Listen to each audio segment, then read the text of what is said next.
오늘은 초대받은 자들의 운명에 대해서 보도록 하겠습니다. 이 비유는요, 성경에서 혼인잔치에 초대한 왕의 비유로 이렇게 알려져 있습니다. 마태복음 22장 1절에서 14절 말씀인데요. 먼저 이 말씀 한번 쭉 보고 하나씩 보도록 하겠습니다. 이후에 예수님께서 다시 그들에게 대답하여 비유들로 이같이 일러 말씀하셨느니라. 하늘의 왕국은 마치 자기 아들을 위하여 혼인잔치를 마련한 어떤 왕 같으니라.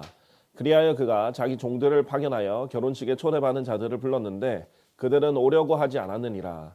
또다시 그가 다른 종들을 파견하며 말하기를 초대받은 자들에게 알리라. 보라, 내가 나의 정찬을 차려놓았으니 나의 소들과 살진 짐승들을 잡았고 모든 것들이 준비되었노라. 혼인잔치로 오라 하였더라. 그러나 그들이 그것을 가벼이 여기고 자신들의 길을 갔으니 하나는 자기 농장으로 가고 또 다른 이는 자기 상품으로 향하였느니라. 그리고 그 남은 자들은 그의 종들을 잡아들여 그들을 악독하게 다루었으며 그들을 살해하였느니라. 그러나 왕이 그것에 대하여 들었을 때 그가 진노하였느니라. 그리하여 그가 자기 군사들을 파견하여 그 살인자들을 멸망시켰으며 그들의 도시를 모조리 태워버렸더라. 그때 그가 자신의 종들에게 이같이 말하니라. 결혼식은 준비되어 있으나 초대받았던 자들은 자격이 되지 않았더라.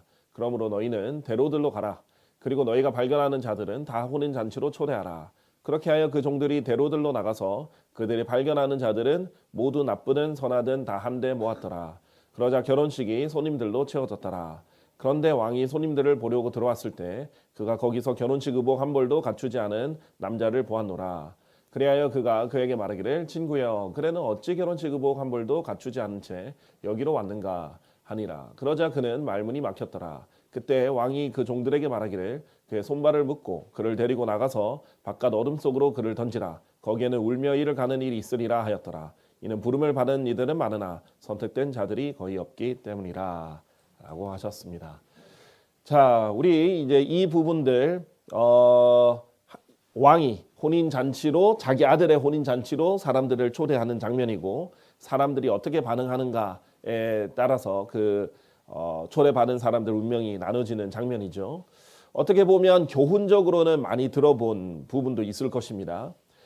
우선 이 지금 역사적인 상황을 먼저 보시면요, 우리가 먼저 성경을 볼 땐 그 문맥이 하는 말을 이해를 해야 되고요. 그래서 역사적으로 어떤 상황인지를 이해하고 그 다음에 교리적으로 이해한 다음에 영적으로 교훈을 우리에게 교훈을 받아야 되거든요. 오늘은 이 세 가지를 통해서 좀 하나씩 살펴보도록 할 텐데요. 당시 역사적으로는 당시 유대인들이 여기에 해당됩니다. 자, 많은 설교자들이 이것을 이제 교훈적으로 그래, 예수님의 그 하나님의 초청에 응해라. 하나님의 초청에 응하지 않으면 이렇게 된다라는 복음 초청과 관련해서 연결을 짓습니다. 교훈적으로는 얼마든지 좋은 설교가 될 수 있어요. 왜냐하면 설교의 목적은 이제 교훈이 주니까요. 교리가 주는 아니니까 교리를 바로 하면서 교훈을 주긴 해야 되겠죠. 자, 그런데 일단 역사적으로는 지금 유대인들을 먼저 다루는 거라는 걸 이해하셔야 돼요. 그 종들을 왕이 보냈죠.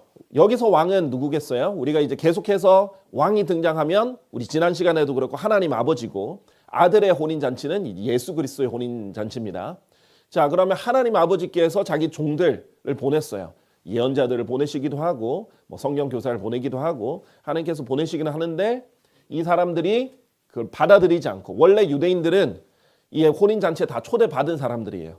그래서 당연히 참여해야 되는 사람들입니다. 왕의 백성들이고요. 그런데 오히려 그 종들을 잡아들여 그를 악독하게 다루고 살해까지 합니다. 그러니까 왕이 진노하였고 군사들을 파견하여 그 살인자들을 멸망시켰고 그 도시를 모조리 태워버렸다라고 나옵니다. 실제로 역사적으로 유대인들은 예수 그리스도를 거부하고 예언자들을 죽이고 하나님 아버지의 초청을 거부하죠. 특히 예수 그리스도까지 죽이게 됩니다. 그래서 하나님이 진노하셔서 예루살렘을 멸망시키세요. 그래서 이스라엘을 다루지 않으십니다. 약 2000년 동안.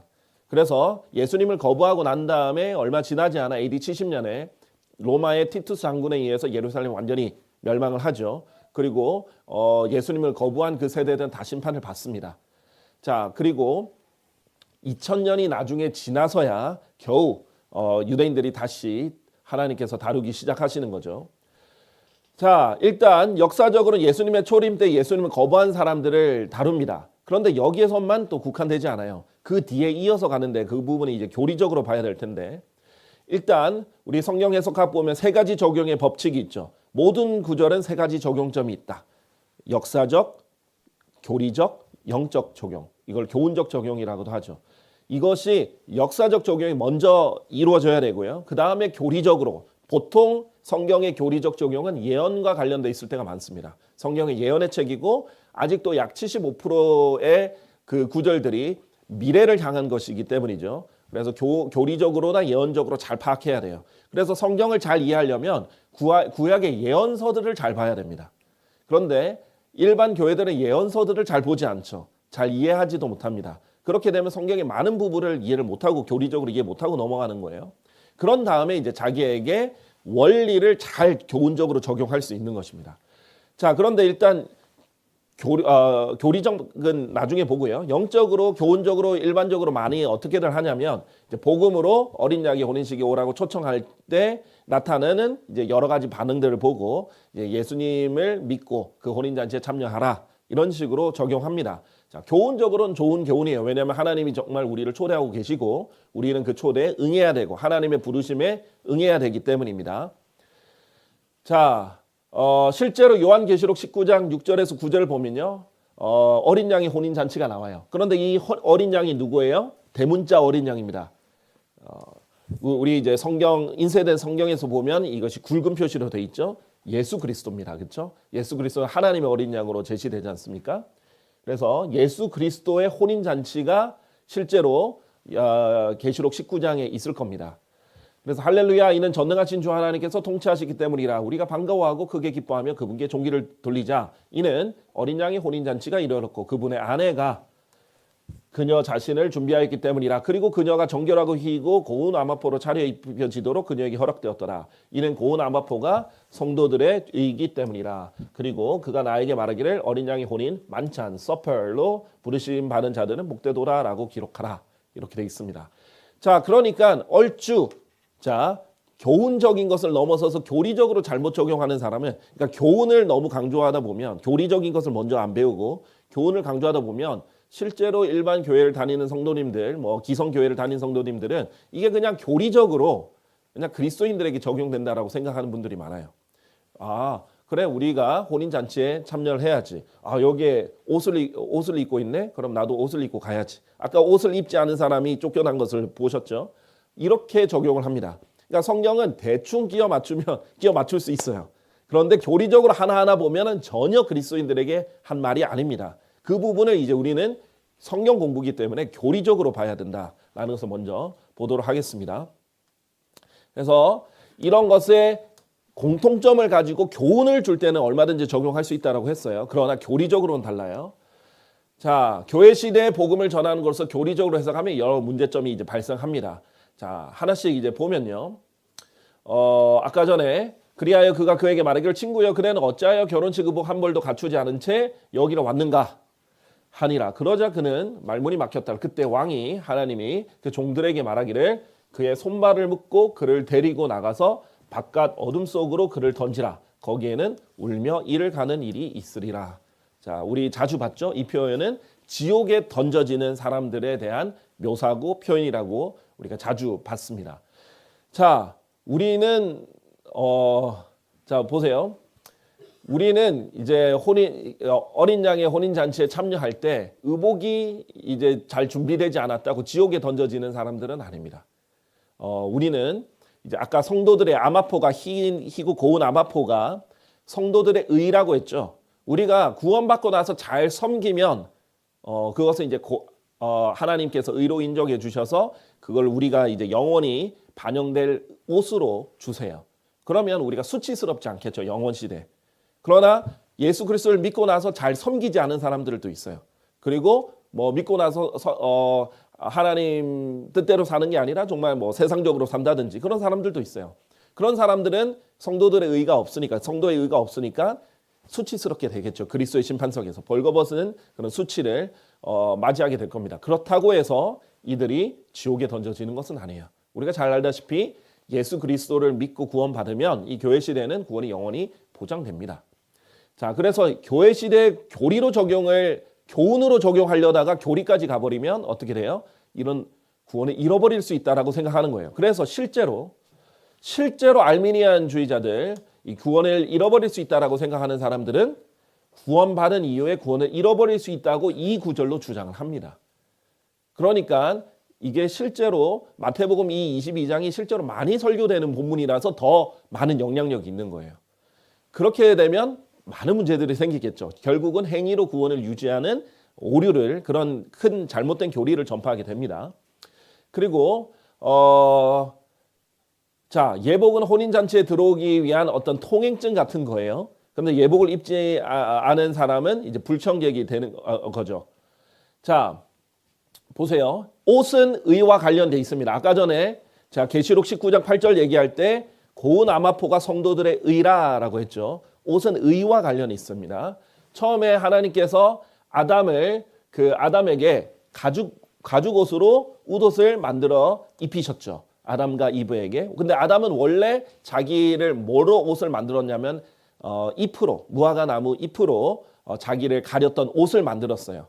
그러나 하나님이 원하신 옷이 아니었죠. 그래서 하나님은 그 죄를 덮기 위해서는 가죽이니까 동물의 피가 흘려져야 됐다는 거예요. 피 흘림 없이는 죄사함이 없는 거예요. 죄들의 용서함이 없는 것이고 죄 사면이 없는 것입니다. 자, 그렇기 때문에 피를 흘려서 그것을 덮기를 바랬던 거예요. 죄를 덮는 방법이죠. 자, 그래서 옷과 의는 밀접한 관계가 있어요. 자, 그런데 이게 이제 그리스도인과의 차이점이라는 것, 이 마태복음 22장 차이점이라는 것 하나씩 보여드릴게요. 일단 초대받은 손님은요, 생각해 보세요. 여러분이 신부인데 손님으로 초대받겠습니까? 신부는 결혼식에 초대받지 않아요. 신부는 결혼식의 주인공입니다. 초대받은 손님은 그냥 손님이에요. 참석하는 사람이에요. 절대로 신부가 될 수 없어요. 예를 들면 누군가가 청첩장 나눠준다고 해서 제 신부가 되어주세요, 이렇게만 나눠주는 건 아니잖아요. 이미 신부가 있죠. 신랑과 신부가 있고 초대를 하는 겁니다. 신부가 되어달라고 초대하는 게 아니에요. 자, 이미 신부가 있습니다.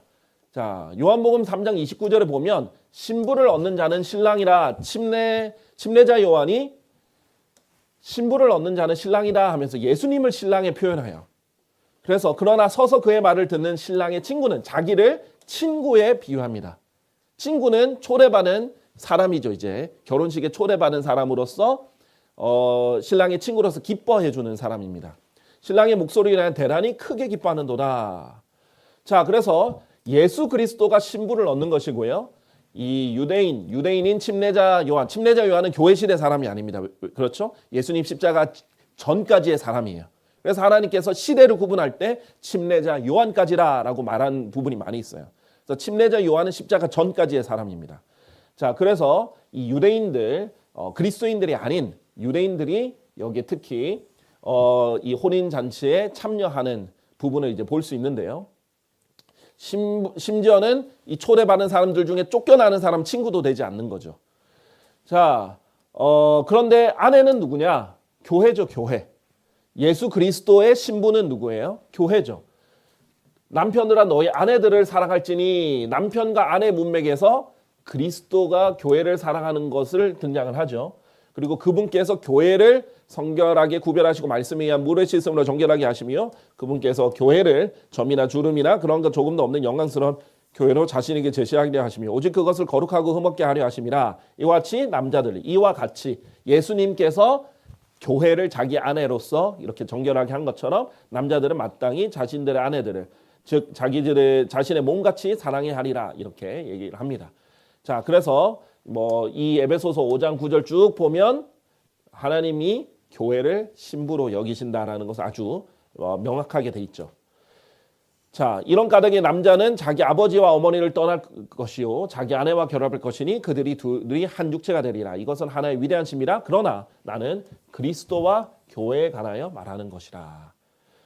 교회는 그분의 몸과 그분의 살과 그분의 뼈들의 지체들인데 혼인을 하면 한 육체가 되잖아요. 그런 것처럼 우리가 예수 그리스도와 하나가 된 것을 혼인에 이제 비유를 하셨고, 실제로 교회는 뭐예요? 단수로 표현을 해야 돼요. 하나예요, 교회. 제가 말하는 건 지역 교회들이 아니죠. 그리스도의 몸된 교회. 예수 그리스도의 몸 안에 들어가 있는 영적인 교회는 하나입니다. 이 하나인 이 교회들이 아닌 이 교회가 신부예요. 그런데 교회는 뭐예요? 성도들의 모임이죠. 모든 구원받은 사람들이 하나의 신부로 성경적으로 이제 표현이 되는 것입니다. 그래서 그리스도의 몸은 이 교회죠. 교회의 또 다른 표현입니다. 왜냐하면 지역 교회들도 있으니까 좀 구분해서 표현하는 그리스도의 몸된 교회를 말합니다. 한 순결한 처녀로 한 남편과 결혼했으나 이제 손님들은 아무와도 정혼하지 않았다. 그렇죠? 그래서 그 손님들은 결혼하는 것이 아니다라는 것이 첫 번째 그 부분입니다. 자, 그리고 당연히 이제 왕의 아들은 예수 그리스도고요. 그러면 어린 양의 혼인 잔치에 초대받는 사람들이 있다는 거예요. 그런데 우리가 이 시점이 아까 전에 요한계시록 19장 7절을 봤는데 이 시점이 언제예요? 이 시점은 대환란 끝입니다. 자, 그러면 언제 사람들이 초대받는 거예요? 대환란 끝 무렵에 사람들이 초대를 받는 겁니다. 그러니까 교리적으로는 어디로 가야 돼요? 대환란까지 가야 되는 겁니다. 우리 요한계시록 19장에 보면 이 혼인잔치 이후에 어떻게 됩니까? 바로 예수님이 지상재림하시죠. 아마겟돈 전쟁으로 지상재림하는 장면이 요한계시록 19장에 나옵니다. 대환란의 끝에 예수님이 지상재림할 때 옵니다. 그런데 그 전에 이 혼인잔치로 초대를 받는 사람들이 있어요. 근데 이 혼인잔치가 어디에서 이루어져요? 하늘에서 이루어집니다. 그러니까 지상 재림 전에 하늘로 초대받는 사람들이 있는 것이에요. 이미 그리스도인들 어떻게 돼요? 대환란 훨씬 전에, 그렇죠? 이미 7년 환란기가 시작되기 전에 휴거가 돼서 그리스도의 심판석을 통과해서 희고 정결하게 되잖아요. 점이나 주름진 것이나 그런 것들은 그때 다 불태워지고 정결케 되고 해결돼서 어린 양의 혼인잔치에 신부가 준비가 되는 겁니다. 그래서 혼인잔치가 끝나고 지상 재림이 있는 거예요. 근데 이때 혼인잔치에 초대를 받는 사람들은 대환란 때 성도들이에요. 그런데 마태복음 22장의 초림 때 상황이죠. 초림과 재림은 유사성이 엄청 많습니다. 왜냐하면 만약에 예수 그리스도를 그 당시에 유대인들이 받아들였으면 초림과 재림은 하나의 오심으로 해결될 수 있었어요. 그런데 이것이 거부되면서 두 개의 오심, 즉 초림, 재림으로 나눠진 것이기 때문이에요. 강림은 한 번일 수도 있었던 것이 나눠진 거예요.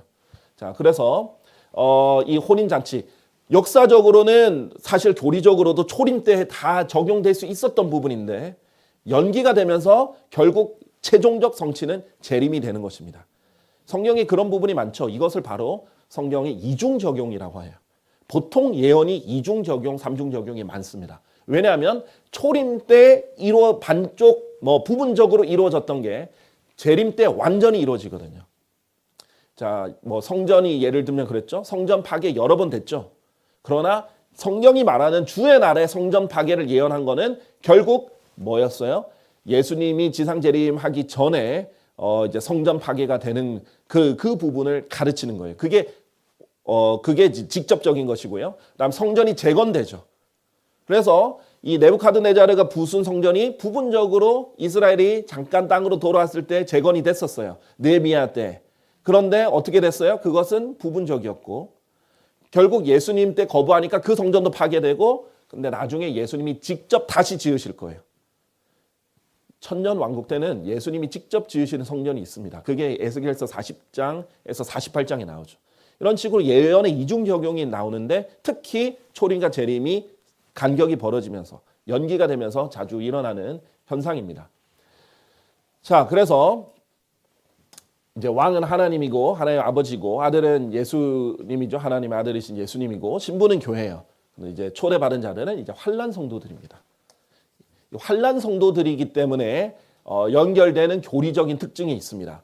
자, 말씀드렸죠. 이 교회 시대 끝에는 공중 재림이 있어서 휴거가 되죠. 예수님이 지상에 재림하는 게 아니라 공중에 재림해서 우리가 함께 만나는 것입니다. 그리고 대환란이 이제 펼쳐지는데 7년 환란기 중에 특히 대환란은 3년 반이 있죠. 이 지상 재림이 이루어집니다. 그런데 이 지상 재림 전에 대환란을 통과했던 환란 성도들이 있어요. 그 환란 성도들이 휴거가 되는 거예요. 자, 이 부분은 이제 제가 얼마 전에 환란 전 휴거, 환란 후 휴거 이제 강의한 적이 있거든요. 그래서 뭐 유튜브에도 최근에 올라왔을 텐데 환란 전 휴거, 환란 후 휴거에도 자세히 다뤘어요. 어떤 사람들은 환란 전 휴거가 맞다, 환란 후 휴거가 맞다 하지만 둘 다 맞는 거예요. 그런데 환란 전 휴거는 뭐예요? 그리스도인들이 휴거되는 겁니다. 그리스도 안에 있는 사람들이. 그러나 환란 후 휴거는 대환란 끝에 환란 성도들이 휴거됩니다. 그러나 교회는 이미 위에 가 있죠. 이미 어린 양의 혼인 잔치에 주인공으로 위에 하늘에 있습니다. 이미. 그리스도의 심판석도 이미 다 치르고 있고. 그런데 여기는 교회가 아닌 사람들이 올라갑니다. 특히 이제 메인은 유대인들이에요. 환란 대환란 때 유대인들이 특히 메인으로 이제 참여하게 되죠. 나중에 이제 이방인들도 있지만 메인은 메인은 유대인들이에요. 환란 성도들은. 요한계시록 3장 20절에 보면 주님께서는 늘 뭐예요? 내가 문 앞에 서서 두드리노라 이렇게 하면서 초대를 하고 계십니다. 그러니까 이제 영적으로는 얼마든지 우리가 복음을 받아들이라 이렇게 적용을 할 수 있어요. 그러나 환란 성도들의 특징은 뭐냐? 이걸 안 받아들이면요. 이거 본문을 조금 앞으로 돌아가서 초기로 제가 좀 돌아가 볼게요. 안 받아들이면 환란 성도들은 예수 그리스도의 초청에 어린 양의 잔치에 의복이 준비되지도 않은 채 그렇죠? 되면은 아예 그냥 그 지옥으로 던져지는 것이 특징입니다. 그런데 이 특징이 뭐냐면 초대받았던 자들이 예수님을 거부해서 죽였죠. 초림 때 일어났던 일입니다.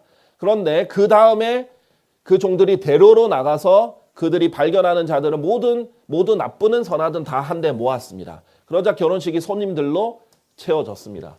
그런데 왕이 손님들 보려고 들어왔을 때 거기서 결혼식 의복 한 벌도 갖추지 않은 남자를 보았다. 그런데 이 사람은 이제 지옥으로 던져진다라는 거예요. 이와 비슷한 게 뭐냐면 마태복음 25장에 등장하는 열 처녀의 비유입니다. 열 처녀에는 어떻게 됐습니까? 5명의 이 지혜로운 처녀들은 준비가 돼 있었어요. 거기서는 의복에 표현되지 않고 등불이 준비가 돼 있었어요. 그 사람들은 신랑이 이 혼인잔치에 초대하려고 오자 처녀들은 함께 들어갑니다. 그런데 10처녀 중에 5처녀는 어리석었죠. 그래서 못 들어갑니다. 왜냐하면 등불이 준비되지 않아서. 자, 우리는 이제 그 비유 가면 하나하나 세부적으로 볼 텐데 간단하게 얘기하면 거기도 착각하시는 사람이 있어요. 이 처녀들은 결혼하려고 들어가나 보다 라고 생각하는데 예수님 일부 다 처제 아니십니다. 뭐 5명의 처녀들 다 결혼하려고 부르신 게 아니에요. 이미 신부는 있어야 1명뿐이에요. 신부는. 그런데 이 사람들 초대하는 거예요. 이 사람들 초대하는 거예요. 그것을 이스라엘을 하나님께서 여자로 비유하시거든요. 그래서 이 처녀들을 초대하는데 이제 혼인잔치에 참여하라고. 잔치에 초대를 받았는데 준비가 되어 있는 사람은 들어가지만 신랑이 다시 오실 때 들어가지만 준비가 되어 있지 않은 사람은 못 들어가는 거예요. 그래서 지옥으로 가게 됩니다. 이게 교리적으로 왜 중요하냐면 원래 결혼식 참여 안 했다고 지옥 보내지 않잖아요. 근데 이것은 그냥 단순 결혼식이 아니에요. 이것은 이제 환란 후 휴거에 참여하느냐 못하느냐 그리고 정말 이 대환란 때 예수 그리스도의 오심을 기다리고 있었느냐 안 오느냐 이것의 차이이기 때문에 이런 큰 형벌이 이제 되는 거죠. 자, 그래서 결론적으로는 이 교회 시대에 적용하면 알미니안 교리를 전파하는 아주 큰 문제가 될 수 있고 이것은 시대를 나눠봐서 대환란 때 일어난 일로 봐야 된다라는 것이 이제 결론입니다. 자, 마지막에 이것을 보면요. 마태복음 22장 14절 부름을 받은 이들은 많으나 선택된 자들이 거의 없기 때문이라. a few가 아니라 few예요. 이제 영어를 하시는 분들은 알겠지만 a few 하면 긍정적으로 약간 조금이라는 뜻이고요. 그냥 few 하면은 거의 없다. 부정적이라는 뜻으로 부정적으로 합니다. 거의 없다. 자, 이 부분은 이제 당연히 교리적으로도 그 대환란 때 계속해서 하나님이 그래도 마지막으로 더 기회를 주려고 계속 부르시는 거예요, 사람들을. 그러나 그럼에도 불구하고 그 초청에 완전히 응해서 잘 준비되어서 의복까지 갖춰서 들어가는 사람 적다는 거예요. 자, 특히 특히 이때 이제 예복이 준비되었느냐 안 되느냐 이 성도들의 의는 구원과 관련이 있지 않습니까? 그렇죠? 대환란 때 이제 특징이 그렇습니다. 교회 시대는요, 우리의 의는 예수 그리스도예요. 교회 시대 때는 우리는 하나님의 의를 선물로 받습니다. 네, 그래서 우리는 이 구원의 여부가 우리가 잘했냐 못했냐에 달려있지 않아요. 우리는 하나님의 의를 그냥 받았어요. 자, 그렇기 때문에 우리는 구원과 또 이 혼인식의 주인공으로 프리패스로 들어가는 겁니다. 이 지상에 어떻게 살았든 예수 그리스도를 믿었다는 이유만으로 그렇게 값없이 되는 거예요. 그런데 대환란 때 성도들은 다릅니다. 예수 그리스도를 믿기도 해야 되지만 이 행위로 그 믿음을 끝까지 입증을 해야 돼요. 그래서 끝까지 견뎌야만 구원을 받을 수 있는 사람들이 된 거예요. 그래서 마태복음 24장에 끝까지 견딜 자가 구원을 받는다는 게 바로 이 환란 성도들을 대상으로 하는 거예요. 그런데 끝까지 견디지 못하면 뭐예요? 그 의가 인정이 되지 않는 거예요. 그러면 구원을 받지 못하는 거죠. 하나님을 알고 예수님을 부르고 그렇게 했어도 그렇게 못합니다. 자, 그래서 이 원리는 그대로 대환란 시대에 적용이 될 수 있겠습니다. 자, 이것이 이제 오늘 우리가 봤던 이제 하늘의 왕국의 비유의 이제 결론이에요. 물론 교훈적으로는 이 비유가 우리에게도 적용될 수 있습니다. 아주 좋은 구절인 게 뭐냐면 이거는 이제 극단적 할빈주의를 설명할 때 이 틀렸다라는 것을 알려줄 때 좋은 그거예요. 왜냐하면 부르심이 먼저예요. 그 다음에 선택입니다. 하나님이 먼저 부르시고 그 다음에 선택하세요. 근데 선택의 기준은 뭐예요? 그 부름에 제대로 응답한 사람. 그 부를 때 제대로 준비한 사람. 부름을 제대로 받은 사람. 우리 교회 시대에 영적으로 적용하면 뭐예요? 우리가 복음을 전하잖아요. 주 예수 그리스도를 믿으라. 이렇게 하나님의 대신해서 우리가 전해주잖아요. 그러면 그 초청에 응한 사람들은 선택을 받는 거예요. 누구 안에서? 예수 그리스도 안에서 선택받습니다. 그 사람 예수 그리스도를 믿을 때 예수 그리스도 안으로 들어가거든요. 그럼 부르심이 먼저고 선택이 나중이에요. 근데 극단적 할빈주의는 어떻게 해요? 세상의 기초가 놓이기 전에, 세상이 시작되기도 전에 사람들이 구원 받을지 안 받을지가 선택되어 있고 정해져 있다는 거예요. 예정되어 있고 그런 사람들이 택자다, 선택된 사람들이다 이렇게 말하는 거예요. 그러면 성경이랑 맞지 않죠. 그리고 하나님이 불의합니다. 그 사람은 이미 그렇게 지옥 가기로 선택됐기 때문에 아무리 노력해도 지옥 갈 거예요. 이 사람은 무조건 천국 가기로 선택됐기 때문에 아무리 방탕하게 살든 아무리 가만히 있어도 구원 받을 거예요. 그것은 하나님의 방법이 아니에요. 하나님 우리에게 기회를 주시고 우리에게 자유의지를 주시고 우리에게 명령을 주시는데 거기서 응답하고 반응하고 거기에 순종하면 구원 받는 것이고 거기에 하나님께서 그것을 받아들여 주시는 거고 그러지 않으면 처벌을 받는 것입니다. 책임은 우리에게 있다. 이것을 이제 보여주면서 오늘 성경 공부를 여기까지 마치도록 하겠습니다. 감사합니다.